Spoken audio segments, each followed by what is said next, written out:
Menyaksikan dengan mata kepala sendiri perselingkuhan suami di tangga, aku tidak membuat keributan, melainkan diam-diam berbalik. Setelah itu, aku mengirim video itu ke grup kerja suamiku dan akhir ceritanya sungguh memuaskan.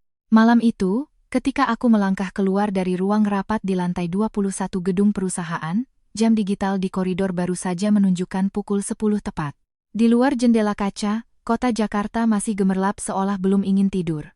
Arus kendaraan di jalanan di bawah sana menyambung menjadi jejak cahaya panjang, seperti sungai cahaya yang mengalir tanpa henti. Aku memiat pelipisku pelan.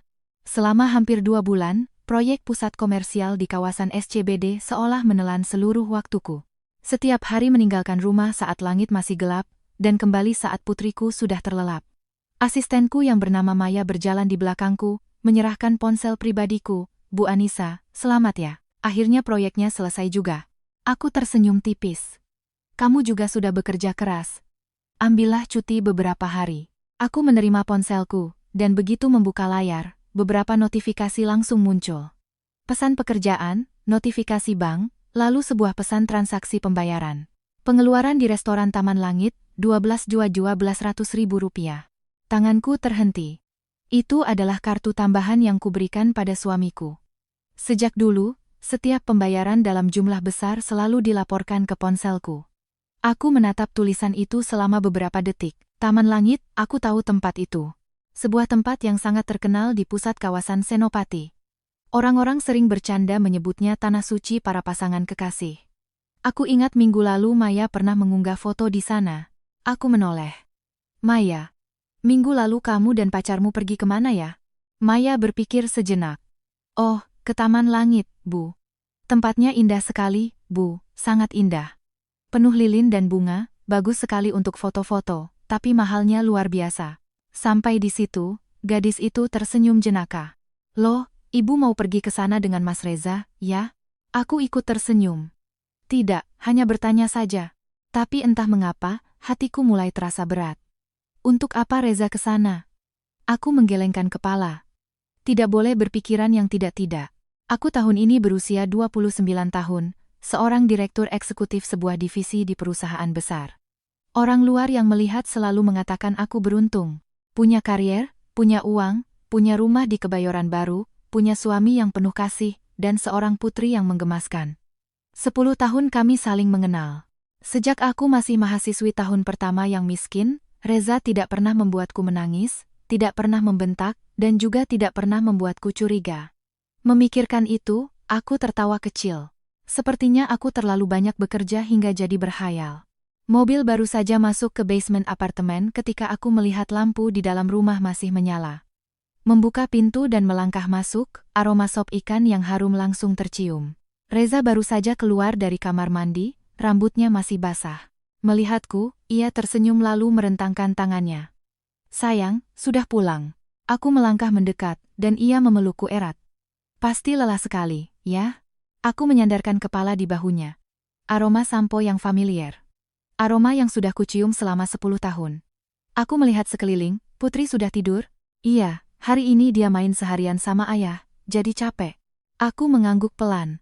Segalanya begitu normal sampai-sampai aku merasa malu dengan pikiranku tadi. Aku mencoba berbicara dengan nada alami. Oh ya, hari ini kamu makan di Taman Langit, ya? Tangan Reza, yang sedang mengeringkan rambut berhenti sejenak, lalu ia tertawa. Astaga, aku lupa bilang. Ia menuangkan air untukku. Hari ini Wulan datang ke Jakarta untuk seminar, dia sekalian menengok Putri. Aku mengajaknya makan. Aku mendongak. Hah? Wulan kesini? Iya. Ia tersenyum. Aku tidak tahu kalau itu restoran untuk pasangan. Aku menghela napas lega, ternyata begitu. Wulan adalah adik kandungku, sedang kuliah di Yogyakarta. Sudah lama ia tidak ke Jakarta. Aku memarahi diriku sendiri dalam hati. Curiga apa sih? Reza menatapku, kamu marah. Aku tertawa. Marah kenapa? Kamu kan pakai uangku. Aku menepuk pelan tangannya. Uangku juga uangmu. Reza menatapku sangat lama, tatapannya lembut seperti hari pertama kami bertemu. Istriku baik sekali. Saat itu, aku benar-benar merasa lega. Aku pikir, pria seperti ini mana mungkin bisa mengkhianatiku. Selesai makan, aku membuka ponsel untuk melihat profil media sosial Wulan. Benar saja, ada foto putriku.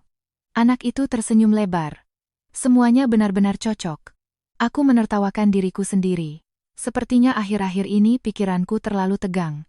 Malam itu, untuk pertama kalinya setelah hampir 2 bulan, aku bisa berbaring di samping suami tanpa harus memegang ponsel untuk urusan pekerjaan. Aku menyentuh bahunya pelan. Besok aku libur. Reza berbalik. Aku tersenyum kecil. Sudah lama kita tidak punya waktu berdua. Aku melihatnya terdiam beberapa detik, lalu dengan lembut menggenggam tanganku. Sayang, aku agak lelah, malam ini kita tidur lebih awal ya. Ada sedikit kekecewaan di hatiku, tapi kemudian aku menyalahkan diriku lagi. Ia bekerja seharian dan juga menjaga anak, wajar saja lelah. Aku membalikkan badan, dan Reza memelukku dari belakang. Tunggu sampai aku tidak terlalu sibuk ya. Setahun lagi aku akan lebih banyak mengurus keluarga. Mulai sekarang, kamu jangan terlalu banyak bekerja. Aku tersenyum dalam gelap. Punya suami seperti ini. Apalagi yang bisa aku minta? Tapi aku tidak tahu bahwa keesokan paginya, hanya karena sebuah gaun kecil di lemari putriku, pernikahan 10 tahun kami mulai menunjukkan retakan pertamanya. Keesokan paginya, aku bangun sedikit lebih siang dari biasanya. Mungkin karena selama 2 bulan terakhir, aku hampir tidak pernah tidur cukup. Sinar matahari dari balkon menembus tirai tipis dan jatuh di wajahku, membuatku harus mengerjapkan mata beberapa kali baru benar-benar sadar. Aku meraba ke samping tempat tidur karena kebiasaan. Tapi yang kusentuh hanyalah sprei yang dingin. Reza sudah berangkat kerja sejak pagi. Dari ruang tamu terdengar suara pelan TV yang menayangkan acara anak-anak. Aku melihat jam dan baru sadar sudah lebih dari pukul 7. Biasanya jam segini putriku sudah diantar ayahnya ke sekolah. Tapi karena hari ini aku libur, semalam aku sudah bilang akan mengantarnya sendiri. Aku duduk, lalu melihat secari kertas kecil di bawah gelas susu di meja nakas. Tulisan tangan Reza sangat indah, 10 tahun berlalu pun masih sama. Sayang, tidur lagi saja. Aku sudah buatkan bubur untukmu, jangan lupa sarapan. Di bawahnya ada gambar hati kecil. Aku tersenyum. Hatiku tiba-tiba terasa hangat. Pria seperti ini, mungkin memang benar aku yang terlalu banyak berpikir. Aku masuk ke kamar putriku. Ia sedang duduk memeluk boneka beruangnya. Kaki pendeknya berayun-ayun di atas tempat tidur. Rambutnya acak-acakan sehabis bangun tidur.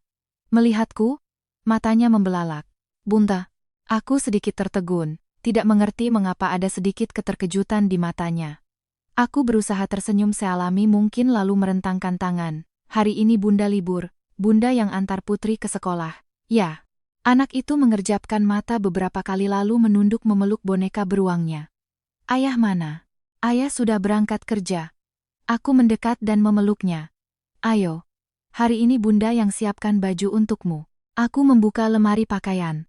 Lemari putriku selalu diatur lebih rapi oleh Reza daripada olehku. Pakaian dilipat rapi berdasarkan warna dan setelan. Sambil mengeluarkan beberapa gaun, aku bertanya, hari ini Tuan Putri mau pakai yang mana? Anak itu mengucek mata lalu menunjuk. Yang itu. Aku melihat ke arah yang ditunjuknya, sebuah gaun kotak-kotak hitam putih kecil yang tergantung di sudut kiri. Tanganku tiba-tiba berhenti. Entah kenapa aku merasa gaun itu sangat familiar. Sangat familiar. Aku mengambilnya dan melihatnya dengan saksama. Perasaan dingin tiba-tiba menjalar di punggungku. Benar, ini gaun yang ada di foto yang diunggah Wulan semalam. Aku ingat betul karena gaun itu aku sendiri yang membelinya bulan lalu. Aku berbalik menatap putriku. Kemarin kan Putri sudah pakai ini. Anak itu langsung mengangkat kepala. Enggak, kok. Aku tersenyum. Iya, kok. Bunda lihat fotonya. Tak disangka, begitu selesai bicara, wajah anak itu langsung cemberut. Bukan. Ia mulai merajuk. Bunda nggak tahu apa-apa. Aku sedikit terkejut. Putri kenapa? Mata anak itu tiba-tiba memerah. Bunda nggak peduli sama Putri. Bunda nggak tahu apa-apa. Bunda pembohong. Selesai berkata, ia menangis sejadi-jadinya. Aku terdiam membeku. Beberapa detik kemudian baru bergegas memeluknya. Iya. Bunda yang salah. Putri anak baik, Bunda minta maaf. Aku membujuknya sangat lama baru ia mau berhenti menangis. Sepanjang perjalanan ke sekolah, ia tidak bicara sepatah kata pun padaku, hanya memeluk boneka beruangnya sambil menatap keluar jendela. Melihat punggung kecil itu, hatiku tiba-tiba terasa nyeri. Mungkin aku telah melewatkan terlalu banyak. Sejak naik jabatan menjadi direktur, waktuku hampir seluruhnya tersita untuk pekerjaan. Reza selalu berkata, fokus saja pada kariermu, semua urusan rumah biar aku yang urus. Saat itu aku masih merasa beruntung karena mendapatkan suami yang pengertian. Tapi baru hari ini aku sadar, mungkin aku telah melupakan putriku. Sampai di gerbang taman kanak-kanak, seorang guru melihatku dengan ragu-ragu. Ibu ini. Aku tersenyum. Saya ibunya Putri, Bu. Guru itu tertegun beberapa detik baru berseru, oh, maaf ya, Bu.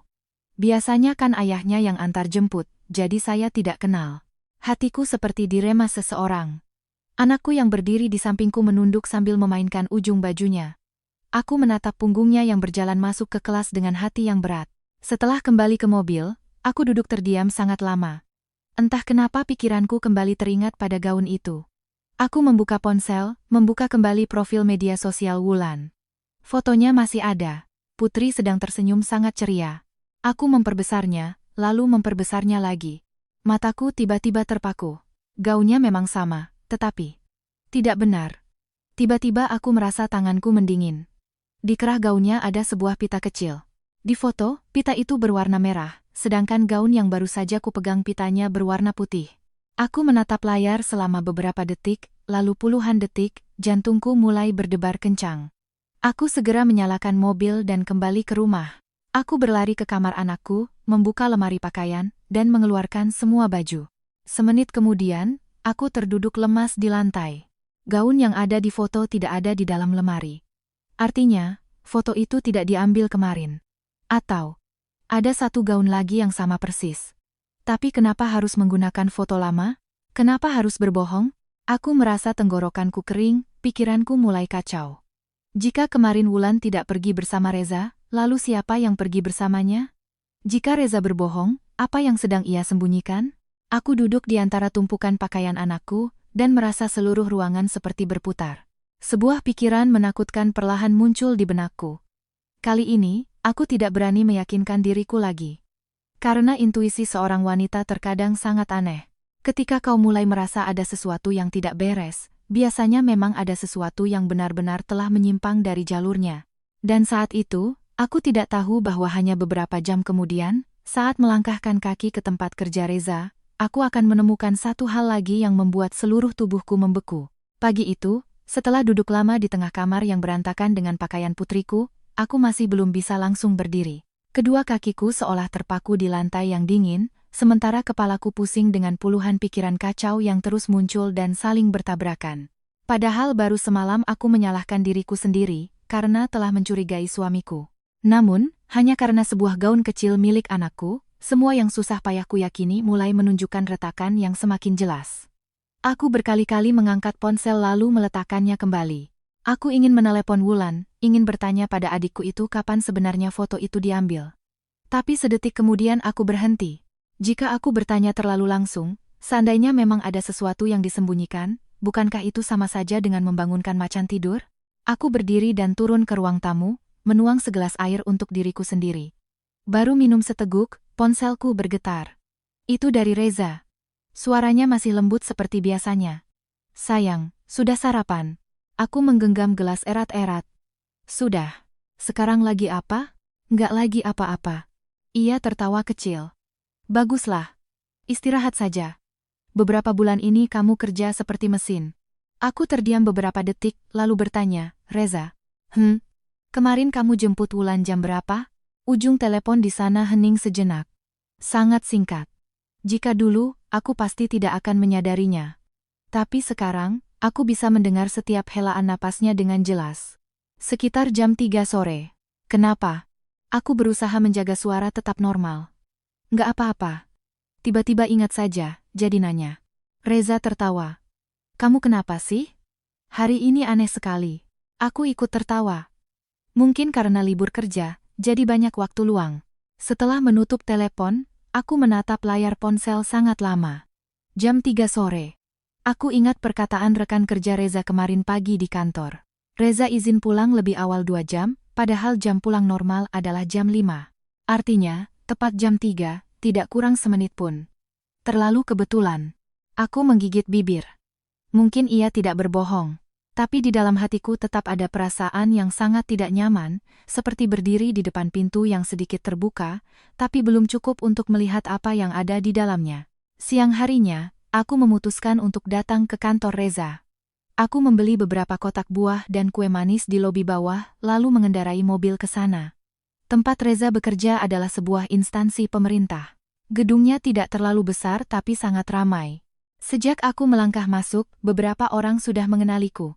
"Ho, Bu Anissa, mau cari Mas Reza ya?" Aku tersenyum. "Iya, kebetulan lewat saja." Rekan-rekan kerja Reza sangat baik padaku. Sebagian karena Reza selalu menceritakan tentangku dengan nada bangga, sebagian lagi karena setiap hari raya aku selalu menyiapkan bingkisan dengan baik.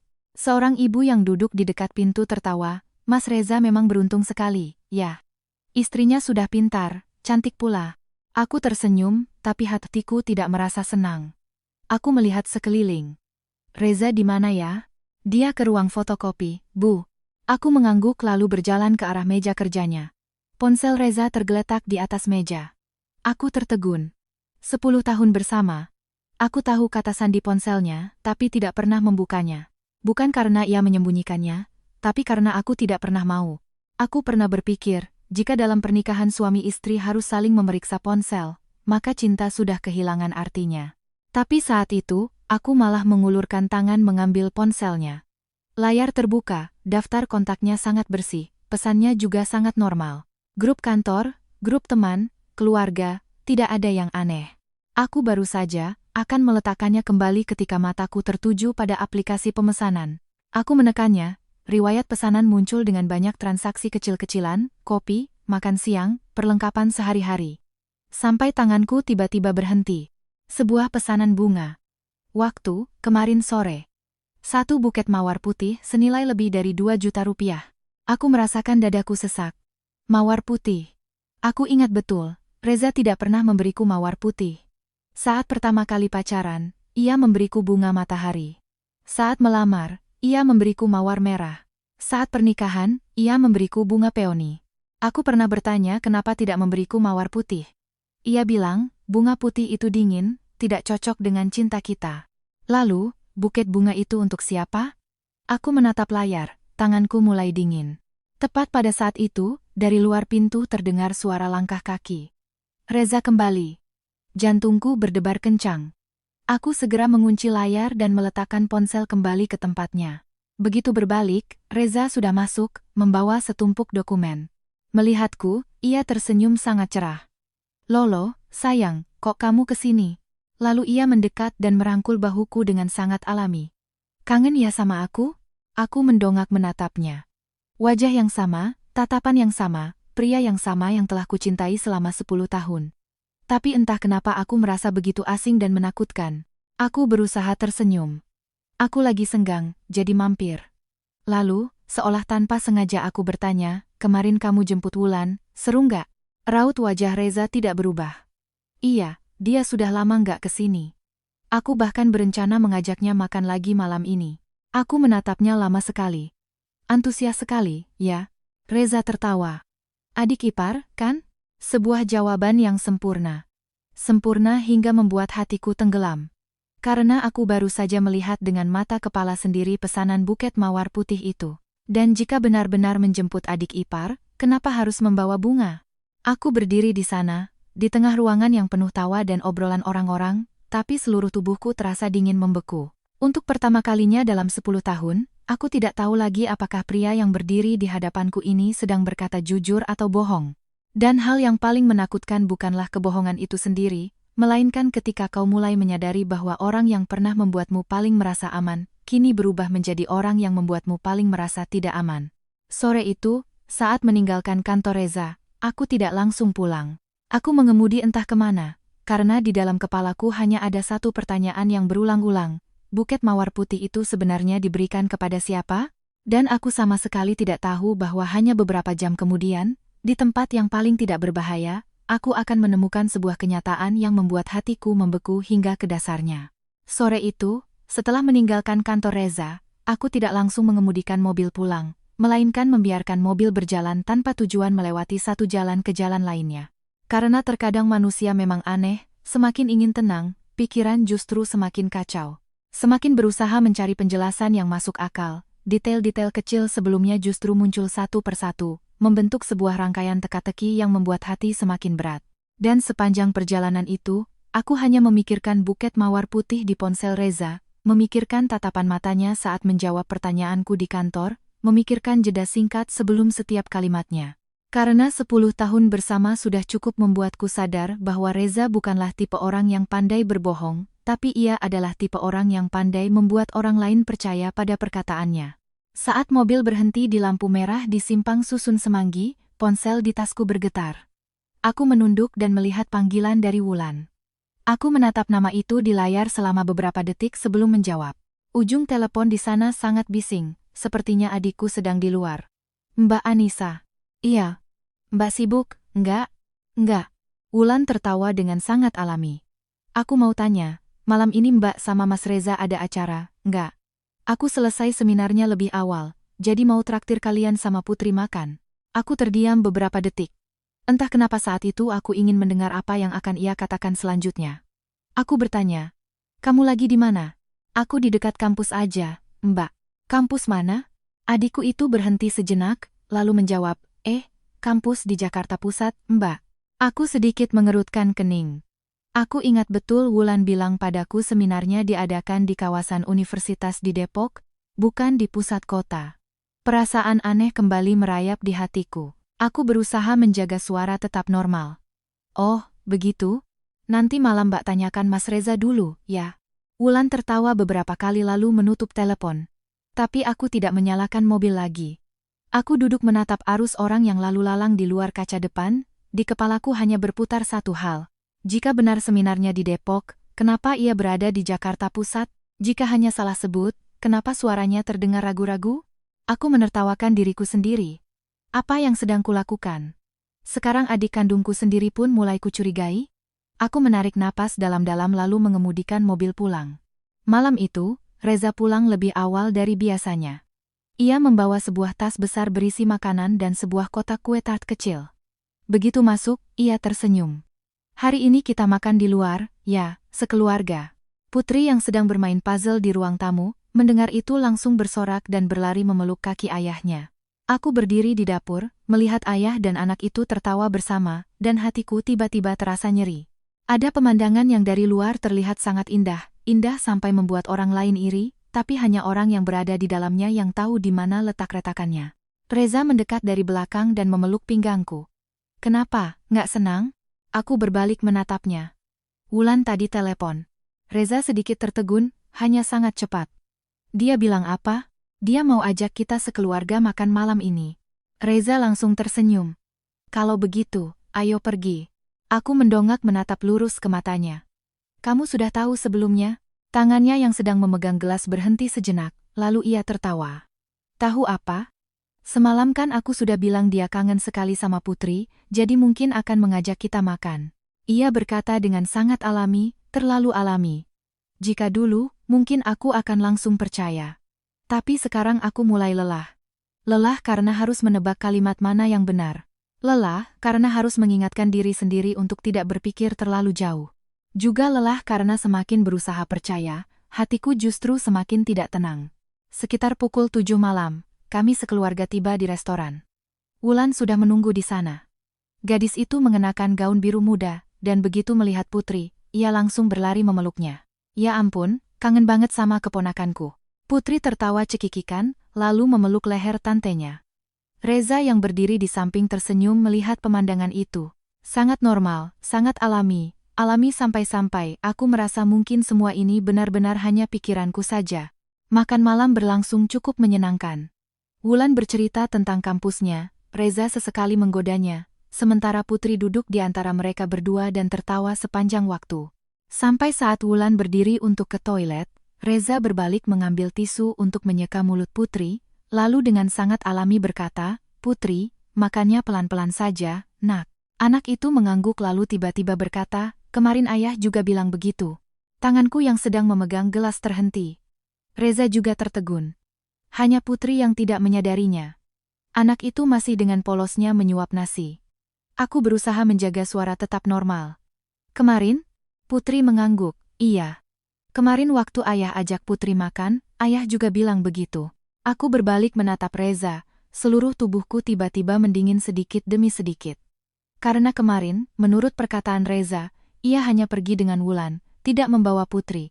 Reza langsung tertawa keras lalu mengusap kepala anaknya. Putri salah ingat, ya? Maksud Putri kemarin lusa, kan? Putri mendongak, berpikir beberapa detik, lalu menunduk melanjutkan makannya. Iya, kali. Tapi saat itu, aku sudah tidak bisa makan lagi. Karena anak kecil mungkin bisa salah mengingat hal-hal besar, tapi kejadian yang baru saja terjadi kemarin, sangat jarang mereka salah. Aku mengangkat kepala menatap Reza. Ia masih mengambilkan makanan untukku, tatapannya lembut seolah tidak terjadi apa-apa. Tapi untuk pertama kalinya setelah 10 tahun, aku tiba-tiba merasa pria yang duduk di hadapanku ini seperti sedang memakai topeng yang sangat indah. Dan yang paling menakutkan adalah aku tidak tahu apa lagi yang tersembunyi di balik topeng itu. Malam itu ketika sampai di rumah, saat Reza sedang memandikan Putri, aku diam-diam mengambil ponselku, membuka kembali foto yang diunggah Wulan kemarin, lalu memperbesarnya sekali lagi. Dan tepat pada saat itu, tanganku tiba-tiba gemetar saat melihat di sudut yang sangat kecil di belakang pantulan kaca, ada sebuah bayangan. Seorang wanita berambut panjang. Bukan Wulan, dan juga bukan aku. Malam itu, setelah membawa Putri ke kamar tidurnya dan mendengar suara air dari kamar mandi tempat Reza sedang memandikan anak kami, aku duduk sendirian di meja makan. Di bawah cahaya lampu kuning lembut yang dulu selalu membuat rumah ini terasa hangat, entah kenapa saat itu aku merasa semuanya begitu dingin. Dingin bukan karena cuaca, melainkan dingin yang menyebar dari dalam hati, seolah ada seseorang yang perlahan menuangkan air es ke jantungku. Karena sejak melihat bayangan samar di belakang foto itu, kepalaku sudah tidak bisa tenang lagi. Aku mengambil ponsel sekali lagi, membuka foto yang diunggah Wulan, memperbesarnya, lalu memperbesarnya lagi hingga gambarnya mulai pecah. Tapi aku masih bisa melihat dengan jelas pantulan di kaca di belakangnya. Ada bayangan seorang wanita berambut panjang yang sedang menunduk, wajahnya tidak terlihat jelas, tapi sudah pasti seorang wanita. Dan yang membuat punggungku merinding adalah baju yang dikenakannya. Sebuah blus berwarna krem. Aku pernah melihatnya, tidak hanya sekali. Aku mencoba mengingat, lalu jantungku tiba-tiba berdebar kencang. Blus itu pernah ada di rumahku sekitar sebulan yang lalu, hari itu aku lembur dan pulang sangat malam. Begitu membuka pintu, aku melihat sebuah jaket wanita berwarna krem tertinggal di sofa. Aku bahkan bertanya pada Reza milik siapa. Ia tertawa dan berkata, itu milik rekan kerja wanita yang pulang bersamaku, kehujanan jadi pinjam jaketku, lalu lupa dibawa pulang. Saat itu aku sama sekali tidak curiga. Bahkan menyuruhnya besok jangan lupa mengembalikannya. Tapi sekarang, saat mengingatnya kembali, aku baru tersadar satu hal. Reza tidak pernah lagi menyebut soal mengembalikan jaket itu, dan jaket itu pun menghilang dengan sangat cepat. Aku berdiri, kakiku tanpa sadar melangkah ke arah ruang ganti.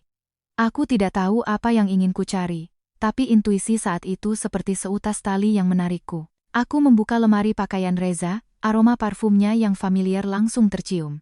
Setiap kemeja digantung dengan sangat rapi. Reza selalu serapi itu, 10 tahun tidak pernah berubah. Aku menyapukan tangan ke setiap kemeja, lalu berhenti di sebuah kemeja putih. Di kerah bajunya, ada noda yang sangat samar, jika tidak dilihat dengan saksama tidak akan terlihat. Aku menariknya lebih dekat di bawah cahaya lampu. Noda lipstik berwarna merah kecoklatan. Aku terdiam membeku, tanganku mulai gemetar. Aku ingat betul, aku tidak pernah memakai warna lipstik itu. Aku suka warna pink nude, dan tidak pernah berganti. Warna lipstik ini persis seperti warna lipstik yang kutemukan di mobilnya. Seluruh tubuhku dingin membeku. Di kepalaku tiba-tiba muncul serangkaian gambar. Saat-saat Reza pulang malam, saat-saat ia memelukku dari belakang dan bilang sedang lelah. Saat-saat ia menolak berhubungan intim dengan alasan tekanan pekerjaan. Saat-saat ia melihat ponsel lalu tersenyum sendiri. Semua itu dulu tampak sangat normal. Tapi sekarang seperti kepingan puzzle yang perlahan menyatu. Tepat pada saat itu, dari belakang terdengar suara langkah kaki. Aku terkejut dan berbalik. Reza sedang berdiri di pintu, rambutnya masih sedikit basah, mengenakan kaos rumahan, di bahunya masih menggendong Putri yang tertidur lelap. Ia menatapku lalu tersenyum, "Kamu lagi apa?" Aku menggenggam erat kemeja di tanganku, di kepalaku hanya ada satu pikiran. Tanya sekarang, tanya saat ini juga. Tapi kemudian aku melihat putriku yang tertidur di pelukannya, wajah mungilnya bersandar di bahu ayahnya. Begitu damai hingga menyakitkan. Aku menelan ludah, lalu berusaha menjaga suara tetap normal. Aku lagi cari jaket. Reza tidak curiga. Ia dengan lembut meletakkan Putri di tempat tidur, lalu mendekat dan merangkul bahuku. Kenapa hari ini aneh sekali, sih? Aku menunduk, tidak berani menatapnya. Karena jika aku menatapnya beberapa detik lagi, aku takut akan menangis. Malam itu aku berbaring di samping Reza, tapi tidak bisa tidur. Ia tidur sangat cepat seperti biasanya. Sedangkan aku berbaring memunggunginya, membuka ponsel melihat foto itu berulang kali, lalu menatap pria di sampingku. 10 tahun, 3650 hari. Dulu aku pernah berpikir aku adalah wanita paling beruntung. Karena Reza tidak pernah membuatku khawatir. Teman-temanku bercerai, bertengkar, berselingkuh. Aku selalu tersenyum dan berkata, suamiku tidak seperti itu. Bahkan pernah seorang rekan kerja bertanya, jika di dunia ini hanya boleh percaya pada satu orang, siapa yang akan kau pilih? Aku menjawab tanpa berpikir, Reza. Sekarang memikirkannya lagi, rasanya begitu konyol. Karena orang yang paling kupercaya justru sedang memegang pisau dan menyayat hatiku, sementara aku masih belum berani percaya. Hampir tengah malam aku baru terlelap tanpa sadar. Tapi sekitar pukul 2 pagi, aku tiba-tiba terbangun karena merasa sisi tempat tidur di sampingku kosong. Aku membuka mata, Reza tidak ada di tempat tidur. Kamar tidur gelap gulita, hanya ada cahaya samar dari celah pintu. Aku duduk, di luar ruang tamu sangat sunyi tapi ada suara orang berbicara sangat pelan. Aku turun dari tempat tidur, bertelanjang kaki mendekati pintu, jantungku mulai berdebar kencang. Suara Reza sangat pelan, aku kangen kamu. Aku membeku, seluruh tubuhku kaku. 1 detik, 2 detik, lalu di detik ketiga aku baru sadar aku sedang gemetar. Karena selama 10 tahun, pria itu hanya memanggilku dengan sebutan kamu yang mesra. Dan sekarang, ia sedang mengatakannya pada orang lain di tengah malam. Aku mengintip dari celah pintu. Dan pada saat itu, aku melihat Reza membelakangi kamar tidur, ponsel menempel di telinga, sudut bibirnya menyunggingkan senyum lembut yang sudah sangat kukenal. Senyum yang dulu milikku. Tapi kalimat berikutnya yang ia ucapkan benar-benar membuat jantungku serasa berhenti berdetak. Tunggu aku sebentar lagi, ya. Setelah kalimat itu, aku berdiri membeku di balik pintu kamar. Tanganku mencengkeram tepi pintu kayu begitu erat hingga ujung jariku terasa sakit. Tapi rasa sakit itu tidak sebanding dengan perasaan di hatiku saat itu. Karena hanya dengan satu kalimat tunggu aku sebentar lagi, ya, semua yang coba ku pertahankan selama beberapa hari terakhir runtuh seketika. Ini bukan lagi kecurigaan, bukan lagi intuisi samar, bukan lagi beberapa jejak yang bisa dengan terpaksa dijelaskan dengan alasan-alasan baik. Ini adalah sebuah janji, sebuah penantian, sebuah hubungan yang benar-benar ada di luar sana. Tepat saat aku masih berbaring di ranjang pernikahan kami, masih meyakinkan diri bahwa mungkin Reza hanya lelah, mungkin ia punya masalahnya sendiri, mungkin aku tidak seharusnya terburu-buru menghakimi orang yang telah menemaniku selama 10 tahun. Aku mendengarnya merendahkan suaranya lagi, begitu lembut hingga hatiku nyeri. Aku tahu kamu sedih, tapi sekarang belum waktunya. Setelah itu ada jeda yang sangat panjang, mungkin orang di seberang sana sedang mengatakan sesuatu. Sementara Reza hanya berdiri bersandar di jendela ruang tamu, punggungnya tegap, satu tangan memegang ponsel, satu tangan lagi memijat kening seperti orang yang sedang berkonflik batin. Tapi konflik batin itu tidak membuatku kasihan padanya lagi. Itu hanya membuatku merasa konyol. Karena pria yang selalu mengatakan keluarga adalah yang terpenting, yang pernah menggenggam tanganku di rumah sakit saat aku melahirkan putri dan dengan suara tercekat berjanji tidak akan pernah membiarkanku dan putriku menderita, kini sedang menggunakan suara hangat yang sama untuk menenangkan wanita lain. Jangan kirim pesan ke nomorku yang utama lagi. Anissa akhir-akhir ini agak aneh, aku takut dia curiga. Aku memejamkan mata. Jadi ia tahu. Ia tahu aku tidak tenang. Ia tahu aku terluka, tapi yang ia khawatirkan bukanlah seberapa dalam lukaku, melainkan apakah aku akan mengetahuinya atau tidak. Aku mundur selangkah dengan sangat pelan, takut lantai mengeluarkan suara, lalu kembali ke tempat tidur, menarik selimut hingga ke dada, berpura-pura masih tidur. Tapi seluruh tubuhku dingin membeku, setiap napas terasa berat. Hingga Reza masuk ke kamar, dengan lembut berbaring di sampingku seolah tidak terjadi apa-apa. Ia bahkan mengulurkan tangan untuk merapikan selimutku. Ujung jarinya menyentuh bahuku dengan sangat pelan, selembut kebiasaan lama. Dan kelembutan itulah yang membuatku hampir sesak napas. Keesokan paginya, aku bangun sangat pagi, memasak bubur untuk putri, menggoreng telur untuk Reza, menyeduh teh panas seperti biasanya. Karena jika sudah harus berakting, aku juga harus berakting dengan total.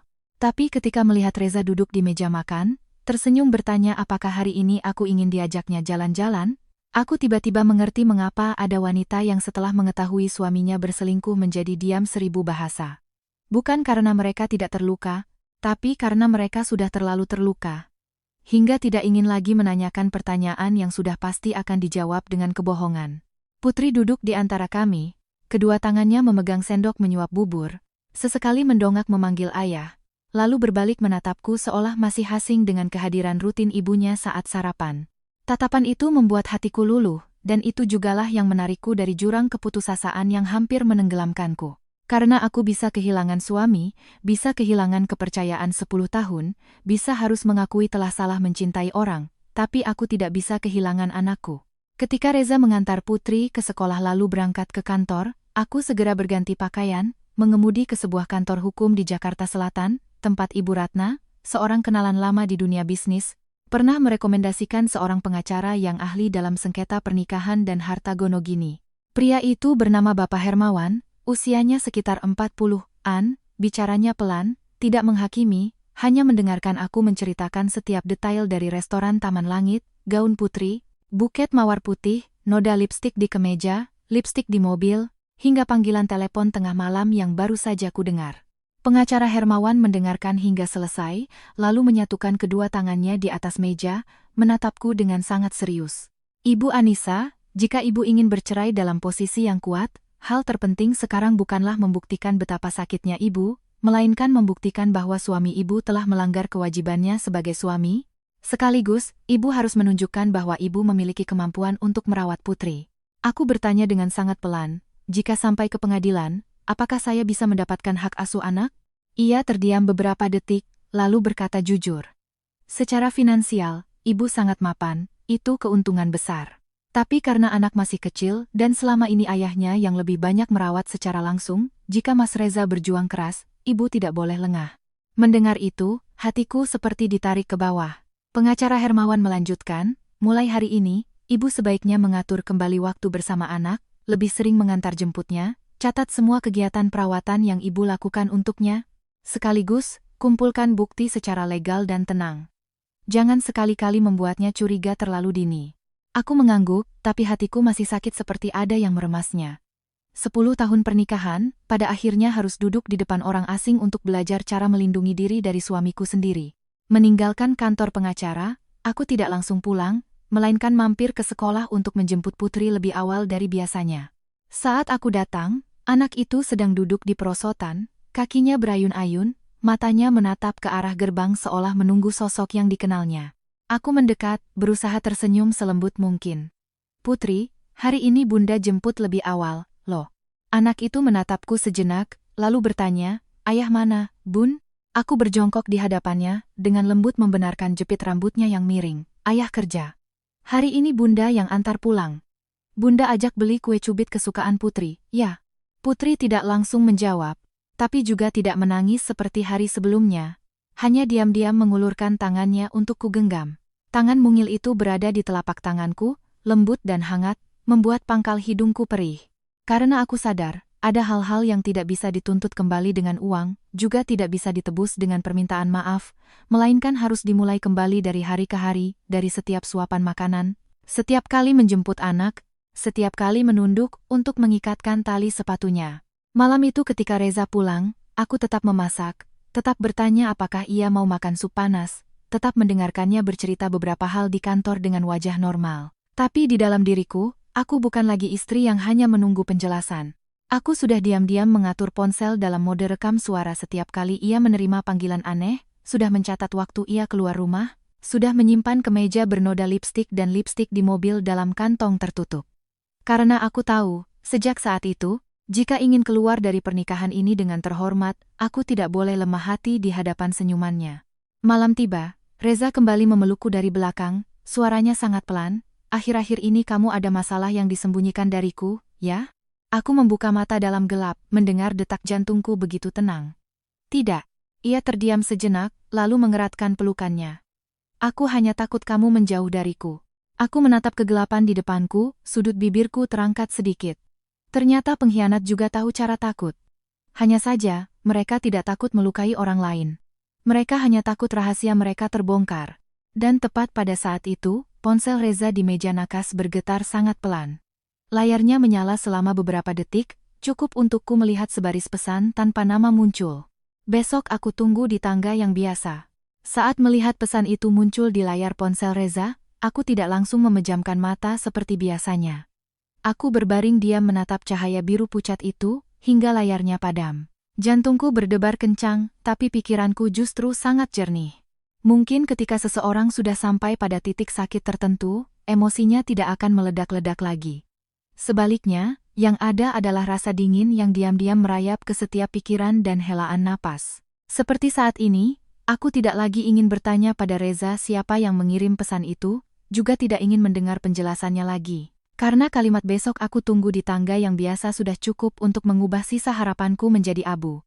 Reza yang berbaring di sampingku belum sepenuhnya tertidur. Ia berbalik dan memeluk pinggangku karena kebiasaan, lalu bertanya pelan, "Kamu kedinginan?" Aku menatap langit-langit yang gelap. Tidak. Ia terdiam beberapa detik, lalu mengusapkan dagunya ke rambutku. Besok aku harus berangkat sedikit lebih pagi. Aku memejamkan mata pelan. Iya. Suaranya masih normal seperti biasanya, lembut, menenangkan, bahkan ada sedikit nada lelah seorang pria yang mengurus keluarga. Jika aku tidak melihat pesan itu, mungkin aku masih akan seperti dulu, berbalik memeluknya dan mengingatkannya untuk sarapan tepat waktu. Tapi sekarang, hanya dengan memikirkan bahwa besok pagi ia meninggalkan rumah bukan untuk bekerja melainkan untuk bertemu wanita lain, hatiku sudah sakit hingga sulit bernapas. Malam itu aku hampir tidak tidur. Sekitar pukul 5 pagi, Reza bangun. Ia bergerak sangat pelan, berusaha tidak membangunkanku, tapi aku masih bisa merasakan setiap gerakannya yang familiar. Suara membuka lemari, suara air di kamar mandi, suara mengunci jam tangan yang sangat pelan. Semuanya terlalu familiar.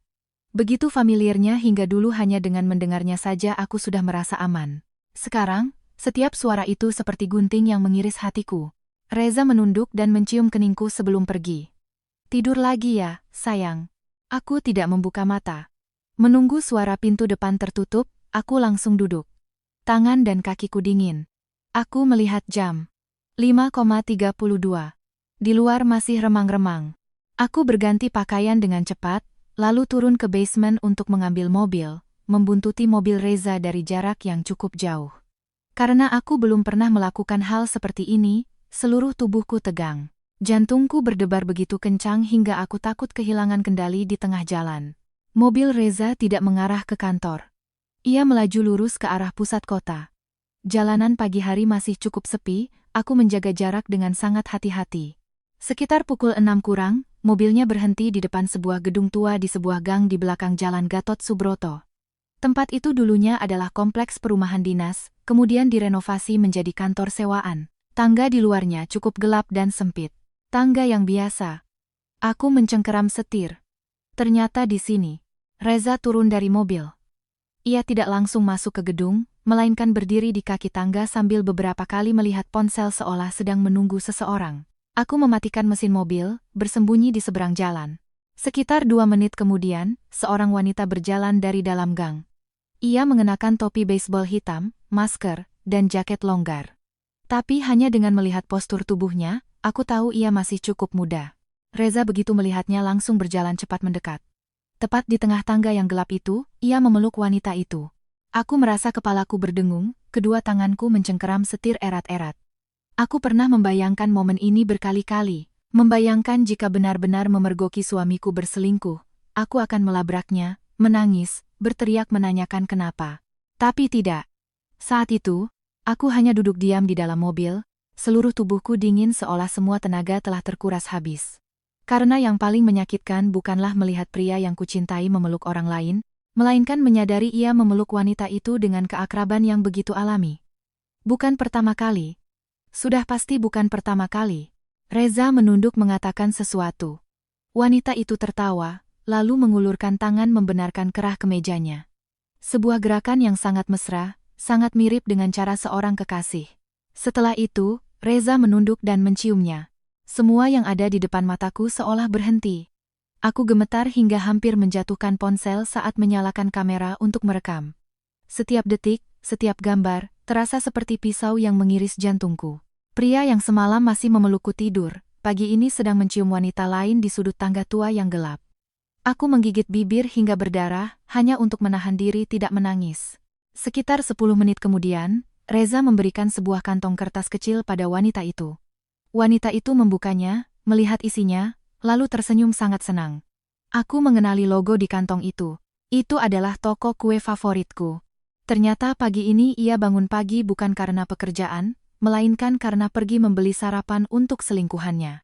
Aku melihat pemandangan itu dan merasa 10 tahun hidupku seperti sebuah lelucon. Setelah berpisah, wanita itu masuk ke gang di belakang, sementara Reza berdiri menatapnya beberapa detik sebelum masuk ke mobil dan pergi. Aku tidak lagi membuntutinya, karena saat itu aku sudah tidak punya tenaga. Aku merebahkan kepala di atas setir, air mata akhirnya tumpah. Aku menangis tanpa suara, menangis hingga bahuku berguncang. Bukan karena aku masih ingin mempertahankan pria itu, tapi karena aku sakit hati untuk diriku sendiri. Sakit hati untuk gadis 19 tahun yang pernah percaya bahwa jika mencintai dengan tulus, maka akan dicintai kembali dengan tulus. Sakit hati untuk 10 tahun masa mudaku yang kupertaruhkan dalam sebuah pernikahan, yang dibalas oleh pria itu dengan pengkhianatan paling kejam. Dan yang paling menyakitkan adalah, bahkan saat berselingkuh, ia masih memperlakukanku dengan sangat baik. Begitu baiknya hingga jika tidak melihat dengan mata kepala sendiri, mungkin aku akan terus menipu diriku sendiri lebih lama lagi. Aku duduk di dalam mobil hampir setengah jam, sebelum bisa menenangkan diri, dan mengemudi pulang. Di perjalanan pulang, aku memutar kembali video yang baru saja kurekam. Gambarnya sedikit goyang karena tanganku gemetar, tapi wajah Reza terlihat sangat jelas, begitu jelas hingga tidak bisa disangkal. Aku melihat pria di video itu dan merasa sangat asing. Saat itulah aku benar-benar mengerti satu hal. Ada orang yang berselingkuh bukan karena mereka kekurangan sesuatu, melainkan karena mereka serakah. Mereka ingin punya keluarga yang damai, sekaligus punya perasaan baru di luar.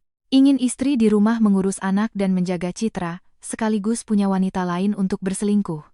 Dan yang paling menakutkan adalah mereka masih bisa memerankan peran suami yang sempurna setiap hari. Ketika sampai di rumah, aku baru saja turun dari mobil ketika ponselku bergetar. Itu dari Reza. Suaranya sangat lembut. "Sayang, sudah bangun." Aku berdiri di tempat parkir, menatap langit kelabu di atas, lalu tertawa. Tawa yang sangat pelan. Karena baru 15 menit yang lalu, pria itu sedang mencium orang lain. Tapi sekarang ia menelepon bertanya, apakah aku sudah bangun, seolah tidak terjadi apa-apa. Aku menarik napas dalam-dalam, lalu menjawab dengan normal. "Sudah." Reza tertawa. "Aku belikan kue kesukaanmu, nanti aku bawa pulang." Aku memejamkan mata, di kepalaku muncul gambar kantong kue yang ia berikan pada gadis itu di kaki tangga. Ternyata bukan hanya aku yang menerima kelembutan itu. Pagi itu, setelah menutup telepon dari Reza, aku berdiri sangat lama di basement, tanganku masih menggenggam erat ponsel hingga buku-buku jariku memutih. Karena beberapa menit yang lalu, aku baru saja melihat dengan mata kepala sendiri pria yang kucintai selama 10 tahun memeluk dan mencium wanita lain di bawah tangga yang gelap. Namun sekarang, ia masih bisa menggunakan nada lembut itu untuk bertanya apakah aku sudah bangun, apakah aku ingin makan kue, seolah-olah di dunianya, pengkhianatan dan cinta bisa ada secara bersamaan tanpa ada kontradiksi. Tapi aku tidak bisa melakukannya. Karena aku adalah tipe orang yang jika sudah mencintai, akan memberikan segalanya. Dan jika dikhianati, akan merasakan sakit hingga ke tulang sumsum. Aku naik ke apartemen dalam keadaan nyaris tanpa sadar. Begitu membuka pintu, apartemen masih sepi seperti biasanya. Sinar matahari pagi menembus jendela kaca, jatuh ke lantai ruang tamu membentuk garis-garis cahaya panjang. Gelas yang digunakan Reza tadi pagi masih ada di meja. Sandal yang dipakainya masih tertata rapi di dekat pintu. Semuanya sangat familiar. Begitu familiarnya hingga jika tidak ada video di ponselku, mungkin aku masih akan berpikir sedang hidup dalam keluarga yang bahagia. Aku duduk di sofa, lalu memutar kembali rekaman itu. Sekali, lalu sekali lagi. Reza menunduk mencium wanita itu dengan sangat alami, tanpa ragu, tanpa terpaksa. Cara ia meletakkan tangan di bahunya. Cara wanita itu menarik pelan lengan bajunya lalu tersenyum. Semuanya menunjukkan bahwa hubungan mereka bukan baru dimulai. Aku memperlambat video, berhenti pada frame saat wanita itu mengangkat kepala. Wajahnya masih tertutup masker, tapi aku tiba-tiba tertegun. Di pergelangan tangannya, ada sebuah gelang perak yang sangat tipis. Jantungku berdebar kencang. Aku pernah melihatnya di suatu tempat, pasti pernah. Aku mencoba mengingat, lalu tiba-tiba berdiri. Aku berlari ke ruang kerja, menyalakan komputer, masuk ke folder foto lama yang tersinkronisasi dari ponsel, lalu mulai menelusuri satu persatu foto dengan panik. Foto ulang tahun, foto reuni, foto keluarga, foto kumpul-kumpul teman. Hingga tanganku berhenti pada foto ulang tahun Putri tahun lalu. Semua orang berdiri mengelilingi meja kue, tersenyum bahagia. Reza memeluk Putri, aku berdiri di sampingnya. Wulan berdiri di belakang, dan di sudut kanan foto, ada seorang gadis yang sedang tersenyum. Itu adalah asisten lamaku, namanya Dina. Dan di pergelangan tangannya, ia mengenakan gelang perak yang sama persis. Aku menatap layar, rasa dingin dari punggung menjalar hingga ke tengkuk. Dina pernah bekerja di divisiku hampir setahun sebelum mengundurkan diri. Usianya 4 tahun lebih muda dariku, penampilannya cukup cantik, pandai bicara. Dulu ia bahkan sering datang ke rumahku untuk makan malam. Putri sangat menyukainya. Reza bahkan pernah bercanda, anak ini mirip kamu waktu muda, ya? Saat itu aku masih tertawa senang, tapi sekarang mengingatnya, punggungku dingin membeku. Tidak mungkin. Aku menggelengkan kepala berulang kali. Tidak mungkin kebetulan seperti ini. Tepat saat itu, telepon berdering. Itu Wulan. Suara adikku terdengar sangat ceria. Mbak, malam ini aku pulang ke Yogyakarta. Aku berusaha tetap tenang. Oh ya? Iya, aku mampir ke rumah ya. Sudah lama nggak ketemu Putri. Aku terdiam beberapa detik, lalu menjawab pelan, iya, datang saja. Malam itu, Wulan datang cukup awal. Putri begitu melihat tantenya langsung tertawa dan berlari memeluknya. Reza juga pulang tidak lama setelah itu. Ia membawa banyak makanan. Masih dengan penampilan suami dan ayah teladan seperti biasanya. Aku duduk melihat mereka bertiga tertawa, sementara hatiku terasa hampa. Saat makan, Wulan tiba-tiba mengeluarkan ponselnya dan menunjukkan foto pada Putri. Anak itu tertawa geli. Aku tanpa sadar melirik, itu adalah foto yang diambil Wulan di sebuah kafe sore tadi. Tapi tepat pada saat itu, tanganku tiba-tiba berhenti di udara. Di sudut foto, terpantul di kaca, ada seorang wanita yang duduk di belakang. Wajahnya tidak terlihat jelas, tapi gelang perak di pergelangan tangannya terlihat sangat jelas. Aku menatapnya lekat-lekat. Itu dia. Gelang itu lagi. Tenggorokanku tercekat. Kenapa Dina ada di sana? Dan yang lebih penting, kenapa ia pergi bersama Wulan? Jantungku mulai berdebar sangat kencang. Aku mengangkat kepala melihat adikku. Wulan sedang tertawa dan berbicara dengan sangat alami, tidak ada yang aneh sedikit pun. Apakah ia tidak tahu? Atau semua orang tahu? Hanya aku yang tidak tahu? Pikiran itu baru saja muncul dan membuat seluruh tubuhku dingin membeku. Aku berdiri. Mbak ke dapur dulu ambil kuah lagi. Reza menatapku. Biar aku saja. Nggak usah. Aku berjalan cepat ke dapur lalu bersandar di dinding. Kedua kakiku lemas. Jika Dina benar-benar wanita itu, artinya ia pernah masuk ke rumahku, makan bersama keluargaku, menggendong anakku, memanggilku Mbak Anissa dengan suara manis dan akrab. Tiba-tiba aku merasa mual. Tepat saat itu, dari belakang terdengar suara Reza. Kamu kenapa? Aku berbalik. Ia sedang berdiri di pintu dapur, tatapannya penuh kekhawatiran. Aku menatap wajah itu, pria yang pernah kupikir seumur hidup tidak akan mengkhianatiku. Lalu tiba-tiba aku tersenyum. Untuk pertama kalinya setelah berhari-hari, sebuah senyuman yang sangat tipis. Karena pada saat itu, aku sadar satu hal. Aku tidak perlu bertanya lagi, juga tidak perlu menangis lagi. Karena kebenaran sedang terungkap sedikit demi sedikit. Dan kali ini, akulah yang akan menarik tirai itu ke bawah. Malam itu, setelah mengantar Wulan ke lobi apartemen untuk naik taksi online ke hotel, bersiap untuk penerbangan ke Yogyakarta keesokan paginya, aku berdiri di depan jendela kaca menatap bayangan adikku yang menghilang di antara arus lalu lintas yang terang benderang. Hatiku diliputi perasaan yang sulit digambarkan. Dulu, setiap kali Wulan datang berkunjung, aku selalu merasa senang, lega seolah melihat sebagian dari keluargaku muncul di tengah kehidupanku yang penuh tekanan. Tapi sekarang, segalanya berbeda. Bukan karena aku mencurigai adikku mengkhianatiku, tapi karena terlalu banyak detail aneh yang mulai terjalin menjadi gulungan benang kusut yang semakin ku coba urai, semakin membuatku takut. Ketika aku kembali masuk ke dalam, Reza sedang duduk di lantai bermain puzzle dengan Putri. Anak itu tertawa hingga matanya melengkung seperti bulan sabit kecil, terus menempel di leher ayahnya. Dan Reza begitu lembut, Siapapun yang melihatnya akan berpikir ini adalah pria yang terlalu baik, baik hingga nyaris tak ada celanya. Sambil bermain dengan anaknya, ia menoleh padaku dengan suara yang sangat alami, "Kamu di luar ngapain lama sekali?" Aku menatapnya beberapa detik, lalu tersenyum, "Lihat jalanan saja." Reza menarik kursi untukku. "Mikirin kerjaan lagi, ya?" Aku tidak menjawab. Karena saat itu, aku tiba-tiba menyadari sesuatu yang sangat menakutkan. Pria di hadapanku ini telah berbohong berkali-kali, namun raut wajahnya tetap tenang seperti ini. Jika aku tidak melihat dengan mata kepala sendiri video di kaki tangga itu, mungkin sampai mati pun aku tidak akan pernah tahu aku telah dikhianati. Malam itu, setelah Putri tidur, aku bilang sedikit lelah dan masuk ke kamar lebih dulu. Reza bahkan dengan perhatian membawakanku segelas susu hangat seperti biasa. Ia meletakkannya di meja nakas, lalu mengelus rambutku. "Akhir-akhir ini kamu kurusan." Aku memejamkan mata pelan. "Iya." Reza menunduk dan mencium keningku. "Tidur lebih awal, ya." Menunggu hingga pintu kamar tertutup, aku segera membuka ponsel dan melihat foto ulang tahun-tahun lalu dengan lebih saksama lagi. Gelang perak di tangan Dina tidak mungkin salah. Aku membuka profil media sosial lama Dina. Foto profilnya sudah diganti, unggahannya pun hampir tidak ada. Tapi tepat saat aku akan keluar, aku tiba-tiba melihat sebuah foto yang diunggah lebih dari 3 bulan yang lalu. Foto segelas kopi di samping jendela kaca. Sekilas tidak ada yang istimewa. Tapi ketika aku memperbesarnya, tanganku tiba-tiba gemetar. Terpantul di kaca jendela, ada tangan seorang pria di samping gelas kopi.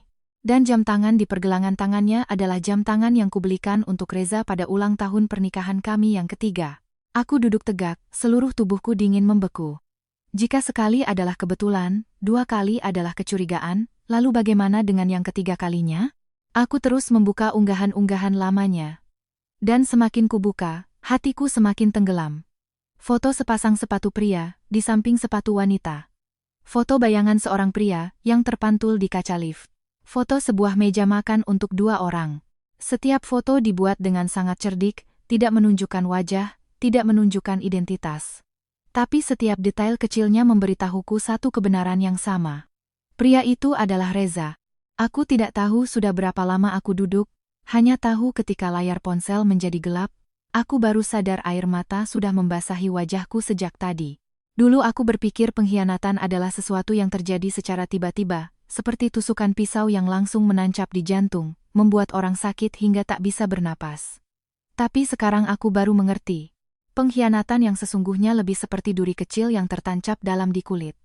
Ia tidak membunuhmu seketika. Ia akan ada di sana hari demi hari. Dan saat kau menyadarinya, seluruh hatimu sudah penuh luka. Keesokan paginya, aku mengantar Putri ke sekolah. Anak itu hari ini lebih ceria dari sebelumnya. Saat turun dari mobil, ia bahkan berbalik memeluk leherku dan berkata, "Bunda, nanti jemput Putri, ya?" Aku tersenyum dan mengusap rambutnya. "Iya, Bunda janji." Anak itu mengulurkan jari kelingkingnya untuk berjanji. Aku mengaitkan kelingkingku dengannya, dan pangkal hidungku tiba-tiba terasa perih. Anak-anak memang sangat sederhana. Asalkan orang dewasa muncul di saat yang tepat, mereka akan memaafkan dengan sangat cepat. Setelah Putri masuk kelas, aku tidak ke kantor, melainkan mengemudi ke kompleks apartemen tempat Dina tinggal. Alamat ini kudapatkan dari data personalia lama. Awalnya aku hanya mencoba peruntungan, tapi tak disangka, saat mobil baru masuk gerbang, aku melihat sesosok bayangan keluar dari gedung seberang. Itu Dina, mengenakan gaun putih, dan gelang perak yang sudah kukenal. Aku segera menurunkan topi dan duduk diam di dalam mobil. Dina berjalan sangat pelan, sambil melihat ponsel dan tersenyum. Beberapa menit kemudian, sebuah mobil hitam mendekat dan berhenti di depannya. Jantungku serasa berhenti berdetak. Itu mobil Reza. Aku bisa melihat plat nomornya dengan sangat jelas. Pintu mobil terbuka. Dina menunduk dan masuk ke kursi penumpang depan. Setelah itu, mobil itu dengan cepat pergi. Dan aku, membeku. Bukan lagi kecurigaan, bukan lagi dugaan. Ini adalah kebenaran, dilihat dengan mata kepala sendiri, bukti yang begitu jelas hingga tidak bisa disangkal. Aku duduk di dalam mobil, kedua tanganku gemetar, tapi kali ini aku tidak menangis. Aneh sekali.